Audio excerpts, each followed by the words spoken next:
Halo Sobat Maya, kembali lagi ke series maraton saham IPO. Nah, di video kali ini kita akan membahas tentang saham IPO BDKR. Nah, di IPO-nya BDKR ini agak sedikit spesial ya, karena saya punya kesempatan untuk ngobrol langsung nih dengan ownernya terkait dengan prospektus dan juga fundamentalnya dari BDKR. Jadi seharusnya informasi yang akan Sobat Maya terima di video ini itu Sobat Maya nggak akan dapetin di channel lain. Sobat Maya juga jangan khawatir, karena walaupun saya udah kenal dengan ownernya dan juga udah bicara langsung dengan ownernya, hal itu nggak akan mempengaruhi objektivitas saya terhadap review jujur BDKR ini.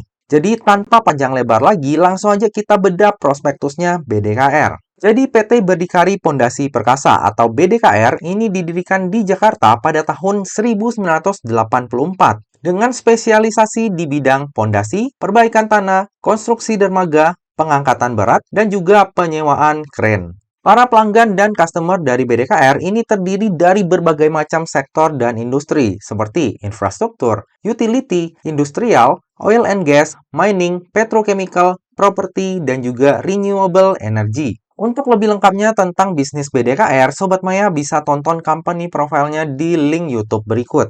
Jadi Sobat Maya bisa menyaksikan secara visual ya, biar lebih dapat gambaran gimana bisnisnya BDKR ini. Untuk link company profile-nya nanti akan saya sertakan di kolom deskripsi juga. Lalu berikut adalah list dari customer-customer yang pernah bekerja sama dengan BDKR. Sobat Maya bisa lihat di sini ada Adikarya, Astra Honda Motor, Semen Gresik, Tamina, Samsung CNT, Semen Indonesia, bahkan PT Freeport. Jadi untuk customer-nya BDKR ini enggak terbatas hanya pada karya ya, ataupun kayak BUMN yang bergerak di bidang infrastruktur. Tapi ada juga perusahaan swasta dan juga project owner. Lebih lanjut, BDKR juga akan bekerja sama dengan Aman Mineral ya, dan juga kecipratan project-project di IKN nih. Jadi untuk prospek usaha dari BDKR di tahun 2023 dan juga 2024 itu lumayan menarik ya. Lalu kita lanjut ke sisi pemegang sahamnya. Nah, untuk pemegang saham dari BDKR ini hanya ada 3 ya Sobat Maya. Dengan kepemilikan terbesar dimiliki oleh Bapak Tanjon Tanuwijaya sebesar 88,28%. Bapak Tanjon Tanuwijaya adalah sekaligus direktur utama dari BDKR. Nah, kalau misalnya kita lihat dari struktur kepemilikan sahamnya, langsung kelihatan ya bahwa BDKR ini adalah perusahaan keluarga. Jadi Ibu Yao Liming ini adalah istri dari Bapak Tanjon dan Bapak Tan Franciscus adalah anak dari Bapak Tanjon. Nah, seperti pada video IPO lainnya, saya tuh sering ngomong ya Sobat Maya, kalau perusahaan keluarga itu bisa ada dua outcome nih. Yang pertama yang sukses banget, yang kedua itu bisa aja hancur karena kalau misalnya yang namanya bisnis keluarga pastinya lebih cincai ya. Kadang-kadang GCG-nya agak kurang oke. Jadi sembari berjalannya waktu kita akan lihat juga ya, apakah bisnis keluarga dari BDKR ini itu akan semakin cemerlang di masa mendatang atau malah sebaliknya. Dan Bapak Tanjon ini udah menyatakan bahwa nggak akan mengalihkan kepemilikan sahamnya itu dalam jangka waktu 12 bulan semenjak BDKR ini listing di bursanya kita. Kita lanjut ke sisi kinerjanya. Jika kita lihat, pendapatan BDKR dari 2019 ke 2020 ini mengalami penurunan ya Sobat Maya. Dan di tahun 2021 pun terjadi penurunan. Dari sisi laba bersih, ini juga mengalami penurunan ya. Di tahun 2019, laba bersihnya itu 127 miliar, turun menjadi 66 miliar di tahun 2020. Dan di tahun 2021 turun lagi menjadi 28 miliar. Namun jika kita lihat per 31 Desember 2022, pendapatannya udah mulai pulih dan laba bersihnya juga mulai naik kembali ya. Kalau misalnya kita lihat sekilas dari laporan laba ruginya BDKR ini secara bisnis agak kurang oke ya, karena pendapatan maupun laba bersihnya itu dari 2019 ke tahun 2020 ke tahun 2021 itu cenderung menurun. Namun ada hal yang nggak bisa kita abaikan, yaitu di tahun 2020 terjadi pandemi COVID-19. Dan tentu saja BDKR yang bergerak di bidang infrastruktur itu pastinya akan sangat terkena dampaknya. Tapi hebatnya di sini, sebagai sebuah perusahaan infrastruktur, walaupun mengalami penurunan pendapatan dan juga laba bersih, tapi BDKR ini masih bisa mencetak laba loh, nggak minus di tahun 2020.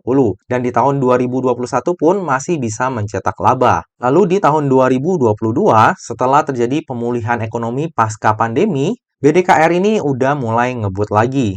Hal ini adalah sebuah sinyal positif ya, bahwa BDKR ini di kondisi pandemi pun masih bisa mencetak laba. Dan di video bersama Mirai Aset Sekuritas, Bapak Tan John, selaku Direktur Utama dari BDKR, ada mention ya bahwa BDKR ini udah berdiri 38 tahun dan belum pernah rugi. Ini adalah sebuah hal yang sangat luar biasa ya bagi saya ya. Karena yang namanya bisnis itu kadang pasti ada tahunnya yang bagus banget, kadang ada yang agak turun, kadang rugi. Tapi di BDKR ini selama 38 tahun belum pernah rugi. Jadi bisnisnya BDKR ini unik ya Sobat Maya ya. Udah ngelewati 3 kali krisis nih di tahun 1998, 2008, dan juga tahun 2020, namun masih terus mencetak laba. Luar biasa ya. Keberhasilan BDKR menghadapi situasi yang sulit, saya tuh juga ada bertanya langsung nih dengan Pak Tanjon dan juga Pak Franciscus ya. Kok bisa sih di tahun 2020 perusahaan infrastruktur seperti BDKR ini masih bisa mencetak laba? Itu rahasianya di mana? Nah, jadi salah satu rahasianya adalah karena mereka ini bergeraknya di bidang jasa konstruksi dan juga penyewaan kren. Mereka enggak jualan material. Nah, ini adalah salah satu kunci ya, karena kalau misalnya mereka jualan material juga, itu pendapatannya, wah bisa naik 2-3 kali lipat dari yang sekarang. Tapi resikonya juga gede. Begitu ada salah satu klien yang gagal bayar, itu damage-nya gede banget. Tapi karena mereka perusahaan jasa konstruksi dan juga penyewaan kren, maka resiko tersebut bisa diminimalisir. Oke, kita lanjut ke struktur IPO-nya. Jadi dalam IPO ini sebanyak-banyaknya 706 juta lembar saham atau mewakili sebanyak 15% dari modal ditempatkan dan di store penuh yang akan ditawarkan kepada masyarakat. Untuk harga penawarannya sendiri itu berkisar antara 188 hingga 200 rupiah. Sehingga dana yang akan diraup dari IPO ini adalah sebanyak-banyaknya sebesar 141 miliar. Lalu bersamaan dengan IPO ini akan diterbitkan juga waran seri 1 dengan rasio 2:1. Tentu saja hal ini membuat IPO-nya BDKR menjadi lebih menarik ya Sobat Maya. Karena akan meminimalisir potensi kerugian kita di IPO-nya BDKR. Lalu untuk harga pelaksanaan warannya sendiri itu lumayan tinggi ya Sobat Maya di harga 500. Nah, terkait dengan struktur IPO-nya ini, saya juga ada ngobrol ya dengan Pak John dan juga Pak Franciscus, kenapa yang diberikan kepada masyarakat itu cuma 15%. Padahal kan biasanya yang namanya papan pengembangan itu rata-rata di 20% sampai mungkin 30%. Lalu jawaban dari Pak John dan juga Pak Franciscus adalah karena 15% itu adalah minimum yang dipersyaratkan oleh OJK. Jadi untuk papan pengembangan itu minimal 15%, kalau papan utama itu minimal 10%. Makanya mereka ambil minimal. Kenapa? Karena ini masih katanya loh ya. Karena ada kemungkinan ada investor dari China yang nantinya akan masuk setelah IPO. Cuma karena Pak John dan juga Pak Franciscus ini nggak mau lepas di harga murah, makanya mereka akan lihat dulu nih nanti harga pasarnya di berapa, lalu akan nego lagi dengan perusahaan China tersebut. Cuma ini masih yang namanya rencana, kita nggak pernah tahu apakah bakal jadi atau enggak, at least kita udah tahu informasinya. Dan kalaupun misalnya emang ada investor, kita berkaca sama kasusnya PDPP, walaupun ada investor besar yang masuk, belum tentu dalam jangka waktu dekat harga sahamnya akan naik ya. Jadi kalau misalnya kita memang mengincar saham IPO-nya doang buat momentum jangka pendek, jangan sampai FOMO, antri-antri di arah, terus diguyur ya Sobat Maya ya. Jadi tetap aja ke planning masing-masing. Kalau misalnya IPO Hunter ya beli di IPO, jual di pasar reguler. Jangan pernah antri di arah lagi karena resikonya juga gede. Walaupun memang ada kemungkinan BDKR ini bisa naik ya harganya di masa mendatang, apalagi kita lihat fundamentalnya tadi. Tapi profil resiko setiap orang itu berbeda-beda. Dan kita nggak pernah tahu kalau misalnya dia mau di bawah ARB berjilid-jilid dulu gimana. Atau misalnya emang nggak jadi naik atau investornya batal masuk gimana. Nah, jadi pastikan Sobat Maya, walaupun ada informasi tersebut, tetap berpegang pada planningnya Sobat Maya ya. Karena walaupun kita punya informasi, tapi rezeki tiap orang itu pastinya akan berbeda. Ada yang mungkin bisa untung gara-gara informasi, ada yang malah bisa rugi karena informasi.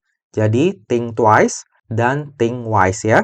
Berpikir 2 kali dan lebih bijak aja. Lalu nantinya dana IPO tersebut akan digunakan itu 100% untuk kebutuhan modal kerja.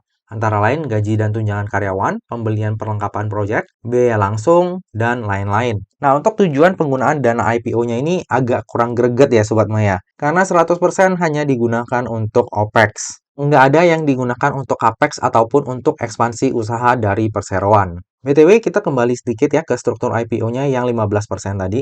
Kenapa sih BDKR ini melepaskan minimal yang dipersyaratkan OJK? Kenapa nggak 20% atau mungkin 25% supaya uang IPO-nya lebih banyak? Nah, jawabannya adalah karena BDKR itu butuh branding. Dan perusahaan IPO itu peluang untuk investasi dari dana asing itu lebih banyak. Jadi saya juga ada tanya nih, kemungkinan dari exit strategi. Tapi ya yang namanya omongan owner kan kita nggak pernah tahu ya. Tapi yang jelas kalau Pak John dan Pak Franciscus bilang exit strategi, apa mungkin udah 38 tahun berjalan, jumlah aset kita aja berapa, dan kamu lihatlah perolehan dana IPO-nya cuma berapa. Lalu untuk market cap-nya pun berapa. Dari pembicaraan itu menurut saya make sense, tapi ya sekali lagi ya Sobat Maya, semuanya informasi ini itu Sobat Maya harus saring lagi, nggak boleh ditelan mentah-mentah. Saya juga walaupun udah ngobrol langsung, ya tetap aja saya tetap saring ya. Dan yang paling baik itu adalah kita bereaksi dengan market. Karena yang namanya informasi itu bisa benar, bisa juga salah. Apalagi masih rumor. Jadi sekali lagi, think twice dan juga think wise ya Sobat Maya. Oke, kita lanjut ke laporan keuangannya. Kalau kita lihat dari sisi aset dari tahun 2019 ke tahun 2020 dan juga 2021, ini cenderung stagnan ya, lalu meningkat drastis di tahun 2022 menjadi 1,1 triliun. Lalu dari sisi aset juga dari 2019 ini ke tahun 2020 terjadi pengurangan, di tahun 2021 juga terjadi pengurangan, tapi terjadi peningkatan juga di tahun 2022. Kenapa bisa terjadi peningkatan di tahun 2022 ini? Karena memang BDKR udah kembali agresif ya. Di tahun 2020 dan juga 2021 mereka tuh mengerem nih Sobat Maya. Jadi dari project-projectnya, pinjaman bank itu mereka rem. Kalau ada kas, mereka bayar dulu ke bank sebagian. Jadi benar-benar mereka tuh konservatif di tahun 2020 dan juga 2021. Tapi udah mulai masuk di tahun 2022, mereka tuh udah mulai agresif lagi. Makanya kalau misalnya kita lihat dari sisi aset dan juga liabilitas itu terjadi peningkatan. Dan kalau misalnya kita lihat dari sisi ekuitas memang terjadi peningkatan dari tahun ke tahun ya. Di tahun 2019 itu 407 miliar, naik menjadi 474 miliar di tahun 2022 dan naik lagi menjadi 503 miliar di tahun 2021 dan per 31 Desember 2022 menjadi 569 miliar. Peningkatan ekuitas ini tentunya bagus ya, karena salah satunya mencerminkan bahwa memang perusahaan selalu mencetak laba. Lalu bagi Sobat Maya yang konsen terhadap daftar efek syariah, jika kita lihat dari sisi rasio utang dan juga sektor usahanya, maka kemungkinan besar BDKR ini akan masuk ke dalam daftar efek syariah. Lalu yang namanya perusahaan konstruksi itu biasanya pastinya kita rada khawatir ya dari sisi arus kas. Namun jika kita lihat dari sisi arus kas, BDKR ini arus kasnya aman banget ya. Sobat Maya bisa lihat di sini. Jadi untuk sebuah perusahaan yang bergerak di bidang konstruksi, arus kasnya dari BDKR ini tergolong sangat bagus. Lalu selanjutnya kita bicara tentang perkara hukum. Kenapa saya singgung tentang perkara hukum di BDKR ini? Karena waktu saya sempat mention bahwa BDKR ini akan listing, itu ada beberapa Sobat Maya yang mention tentang kasus hukumnya BDKR ya. Nah, hal ini pun langsung saya konfirmasi ke ownernya. Lalu saya juga cari informasi tambahan ya dari berbagai sumber. Dan saya menemukan jawaban bahwa ya untuk kasus tersebut, tepatnya kasus Krakatau Steel di tahun 2011, nah itu BDKR itu hanya dipanggil sebagai saksi ya, bukan sebagai tersangka. Dan dari yang saya cari dari berbagai sumber pun nggak ada sumber yang valid ya untuk berita tersebut. Dan begitu saya konfirmasi ke ownernya, ya memang mereka dipanggil sebagai saksi, nggak ada hal yang lebih. Karena ya mereka salah satu yang terlibat di proyek tersebut, tapi ya memang nggak terlibat secara kasus hukumnya. Jadi nggak ada perkara hukum yang mereka alami saat ini. Dan hal ini tercermin juga di prospektusnya ya. Jadi harusnya untuk dari sisi perkara hukum ini clear, nggak ada yang sedang dihadapi oleh BDKR saat ini. Lalu kita lanjut ke underwriter-nya. Yang akan menjadi underwriter dari IPO-nya BDKR ini adalah PT Semesta Indovest Sekuritas ataupun dengan kode brokernya MG. Nah, MG ini baru mulai menjadi underwriter tunggal itu di tahun 2022 ya Sobat Maya saat mengawal IPO-nya TRGU. Nah, TRGU waktu IPO itu berhasil arah hingga 4 kali, lalu setelahnya ada PDPP itu juga berhasil arah 1 kali. Jadi secara track record kalau misalnya menjadi underwriter tunggal, MG ini bagus banget ya. Minimal 1 kali arah. Nah, mari kita saksikan ya Sobat Maya, apakah kinerjanya MG di IPO-nya BDKR ini akan secemerlang di IPO-nya TRGU dan juga PDPP. Oke, kita lanjut ke valuasinya. Jika kita lihat di tahun 2021, untuk valuasi dari BDKR ini, itu agak kurang oke ya Sobat Maya. PER-nya di 28,2 kali dan PBV-nya di 1,59 kali. Namun jika kita lihat di tahun 2022, untuk valuasinya BDKR ini cukup menarik dan tergolong murah ya untuk ukuran saham IPO. PER-nya di 14,41 kali, dan PBV-nya di 1,33 kali. Lalu jika nantinya BDKR ini listing di harga tertingginya, yaitu di harga 200, maka market cap-nya itu akan berada di 941 miliar. Valuasi yang cukup menarik ya, jika kita bicara tentang momentum jangka pendek. Coba kita bandingkan dengan kompetitornya ya. Jadi di bisnis ini ada 3 kompetitornya BDKR yang udah listing juga di bursanya kita Sobat Maya. Jadi ada SKRN, lalu ada IDPR, dan juga PTPW. Nah untuk SKRN, akhir-akhir ini naiknya signifikan ya. Jadi valuasinya juga meningkat tajam, PER-nya di 39,79 kali, PBV-nya di 7,36 kali. Sementara market cap-nya di 4,65 triliun. Lalu untuk IDPR, PER-nya di 35,6 kali, lalu PBV-nya di 0,57 kali, dan market cap-nya di 358 miliar. Selanjutnya untuk PTPW, itu PER-nya paling bagus ya, di 8,78 kali, sementara PBV-nya di 1,63 kali, dan market cap-nya berada di 821 miliar. Jika saya lihat bisnisnya ini, emang ya, kayak SKRN dan juga PTPW, itu di tahun 2020 dan juga tahun 2021 masih bisa mencetak laba. Jadi memang usahanya itu cukup menjanjikan ya. Oke, dari tadi udah banyak hal yang kita bahas, sekarang tiba juga kita ke bagian kesimpulan. Kesimpulan yang pertama, BDKR ini udah berdiri lebih dari 38 tahun dan nggak pernah merugi. Hal ini adalah hal yang luar biasa dan patut untuk diapresiasi. Berarti BDKR ini udah melewati 3 kali krisis ya, yaitu tahun 98, 2008, dan juga tahun 2020, dan masih survive hingga saat ini. Sebuah perusahaan yang bergerak di bidang konstruksi dan masih bisa mencetak laba di tengah pandemi adalah sebuah hal yang patut kita apresiasi. Kesimpulan yang kedua, valuasi dari BDKR ini cenderung murah ya untuk ukuran saham IPO. Bahkan jika kita sandingkan dengan kompetitornya, valuasi dari BDKR ini masih dapat bersaing. Sayangnya untuk tujuan penggunaan dana IPO-nya ini hanya untuk modal kerja ya ataupun OPEX. Nggak ada yang dipakai untuk CAPEX, jadinya agak kurang greget sih. Kesimpulan yang ketiga, underwriter dari IPO-nya BDKR itu adalah MG. Track record MG saat menjadi underwriter tunggal itu sangat bagus ya. Pada saat IPO TRGU, MG berhasil membawa TRGU arah hingga 4 kali, sementara di IPO-nya PDPP berhasil arah 1 kali. Kesimpulan yang keempat, bersamaan dengan IPO ini terbit pula waran seri 1 dengan rasio 2:1. Hal ini membuat IPO-nya BDKR menjadi lebih menarik ya, karena tentunya akan meminimalisir potensi kerugian kita di IPO-nya BDKR. Kesimpulan yang terakhir, saya sendiri akan memanfaatkan momentum IPO ini untuk mendulang cuan. Bisnisnya bagus, terus ada kecipratan juga proyek di IKN. Dan mereka juga ada proyek dengan berbagai macam perusahaan ya, termasuk salah satunya di nikel, lalu ada Aman Mineral juga, Freeport, dan lain-lain. Jadi untuk prospek ke depannya itu masih sangat bagus. Lalu UE-nya juga adalah MG dan dapat waran dengan rasio 2:1.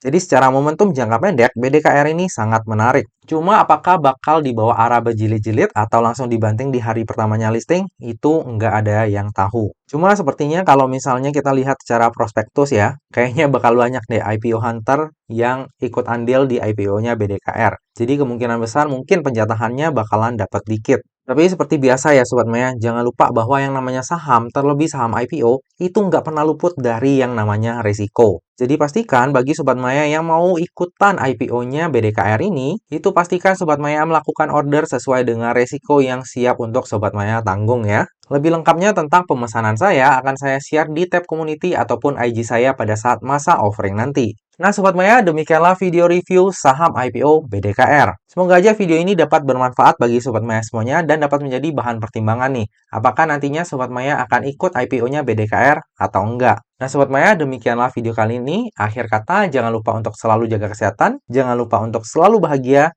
dan semoga perjalanan investasi kita selalu cuan bareng-bareng ya.